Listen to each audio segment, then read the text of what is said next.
राधे राधे बंधुओं, बहुत स्वागत है आपका हमारे डिजिटल प्लेटफॉर्म स्तुति पर। बंधुओं, इस वीडियो में हम बात करेंगे कि भद्रा काल क्या होता है, भद्रा कब शुभ होती है और कब अशुभ होती है, भद्रा में राखी क्यों नहीं बांधी जाती, इस साल भद्रा का समय कितने बजे से कितने बजे तक रहेगा, राखी बांधने के लिए शुभ और अशुभ मुहूर्त क्या रहेंगे, इन सभी की चर्चा इस वीडियो में हम करेंगे। देखिए बंधुओं, हिंदू धर्म में हर साल श्रावण पूर्णिमा के दिन रक्षाबंधन का पर्व मनाया जाता है।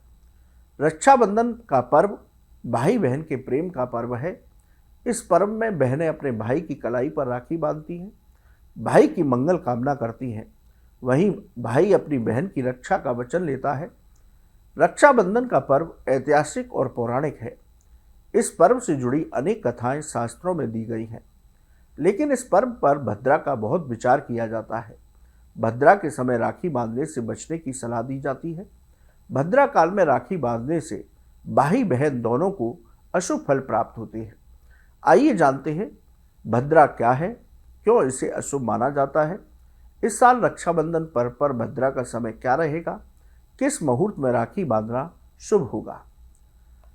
बंधुओं, सबसे पहले बात करते हैं कि भद्रा क्या है। पंचांग के अनुसार भद्रा का समय एक विशेष समय होता है।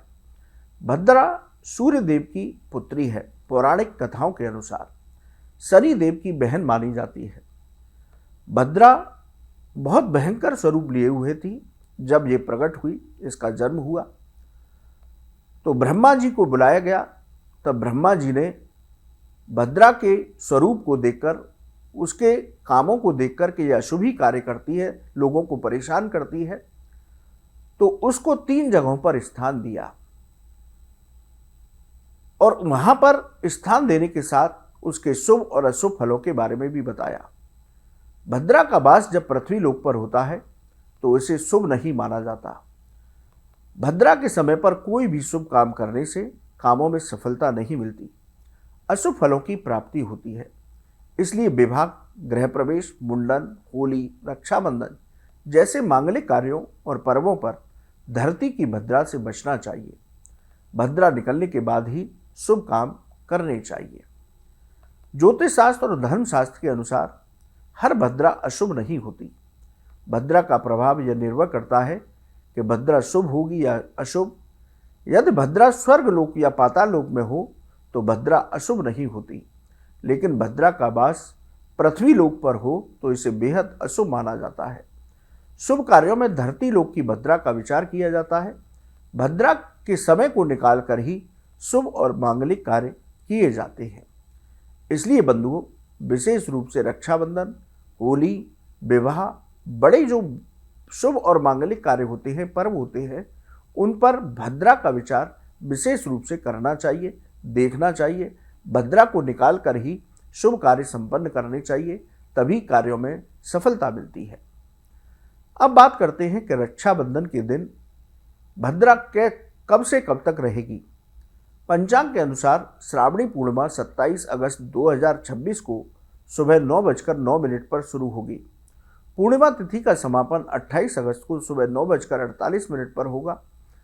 उदया तिथि के अनुसार इस साल रक्षाबंधन का पर्व 28 अगस्त 2026 शुक्रवार के दिन मनाना शुभ होगा। इस साल भद्रा की बात करें तो शास्त्रों के मुताबिक भद्रा काल में राखी बांधने से भाई बहन दोनों को अशुभ फलों की प्राप्ति होती है। लेकिन बंधुओं, इस साल रक्षाबंधन पर्व पर भद्रा का साया नहीं है। सूर्योदय से पहले ही भद्रा समाप्त हो जाएगी।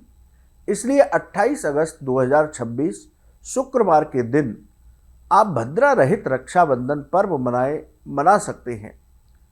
लेकिन शुक्रवार के दिन सूर्योदय से पहले आप रक्षाबंधन का पर्व मनाएं।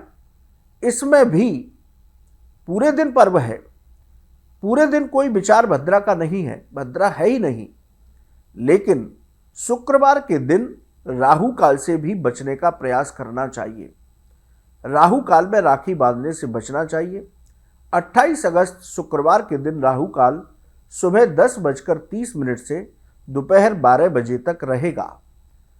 तो बंधुओं, इस राहु काल में 28 अगस्त के दिन राखी बांधने से बचना चाहिए। राहु काल में भी राखी नहीं बांधनी चाहिए। राहु काल में भी कोई शुभ या मांगलिक कार्य करने से बचना चाहिए। तो बंधुओं, इस साल भद्रा का कोई भी प्रभाव रक्षाबंधन के पर्व पर नहीं है। सिर्फ राहु काल का ध्यान रखिए। शुक्रवार के दिन 10:30 बजे से 12 बजे तक ये राहु काल रहेगा। इस 1.5 घंटे के समय को निकाल करके आप रक्षाबंधन मनाएं। अब बात करते हैं शुभ मुहूर्त की कि 28 अगस्त को सबसे विशेष मुहूर्त क्या होगा। इस साल रक्षाबंधन का पर्व 28 अगस्त शुक्रवार को मनाया जाएगा। पंचांग के अनुसार पूर्णिमा तिथि सुबह 9:48 तक रहेगी। उदया के समय जो तिथि होती है उसे पूरे दिन माना जाता है। इसलिए 28 अगस्त को सूर्यास्त से पहले आप पूरे दिन रक्षाबंधन का पर्व मना सकते हैं। लेकिन इस दिन एक विशेष मुहूर्त बहुत अच्छा रहेगा। सुबह 5:57 से लेकर सुबह 9:48 तक। इस विशेष मुहूर्त में यदि आप रक्षाबंधन मनाते हैं तो आपको बेहद शुभ फलों की प्राप्ति होगी। राखी बांधना आपके लिए शुभ और मंगलकारी होगा। तो बंधुओं, इस विशेष मुहूर्त में आप रक्षाबंधन मना सकते हैं तो उत्तम रहेगा। वैसे आप सूर्यास्त से पहले तक 28 अगस्त को बिना किसी भद्रा के विचार के रक्षाबंधन का पर्व मना सकते हैं।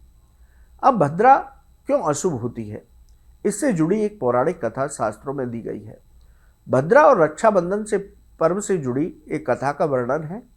कहते हैं कि लंकापति रावण को उसकी बहन सूर्पणखा ने भद्रा काल के समय ही राखी बांधी थी। इसके बाद से ही रावण की विनाश लीला शुरू हुई। उसकी मृत्यु के साथ ही उसकी लंका भी नष्ट हो गई थी। यही वजह है भद्रा काल में रक्षाबंधन पर्व मनाने की सलाह नहीं दी जाती है। यदि भद्रा है, धरती की भद्रा है, तो उसको बचा करके उस समय को निकाल करके ही हमें रक्षाबंधन का पर्व मनाना चाहिए। क्योंकि भद्रा के समय पर राखी बांधने से भाई बहन दोनों के लिए अशुभ फल प्राप्त हो सकते हैं। इसलिए बंधुओं, भद्रा का विचार शास्त्रों में किया गया। तो बंधुओं, 28 अगस्त को आप बिना किसी भद्रा के विचार के सिर्फ राहु काल को छोड़कर आप पूरे दिन सूर्यास्त से पहले तक रक्षाबंधन पर्व बिना किसी संशय से मना सकते हैं। देखिए बंधुओं, एक बात और हम बता देते हैं। इस दिन चंद्र ग्रहण की भी घटना होगी, लेकिन चंद्र ग्रहण का भी प्रभाव भारत में नहीं है। भारत में इसका कोई सूतक नहीं लगेगा। इसलिए चंद्र ग्रहण से भी घबराने की जरूरत नहीं है। चंद्र ग्रहण का आपके रक्षाबंधन पर्व पर कोई प्रभाव नहीं है, इसलिए उसका भी मन में संशय मत कीजिएगा। तो भाई बहन का ये पर्व बड़ी श्रद्धा भक्ति के साथ आप मनाएं। राधे राधे बंधुओं, आपको ये वीडियो कैसा लगा कमेंट बॉक्स में लिखें।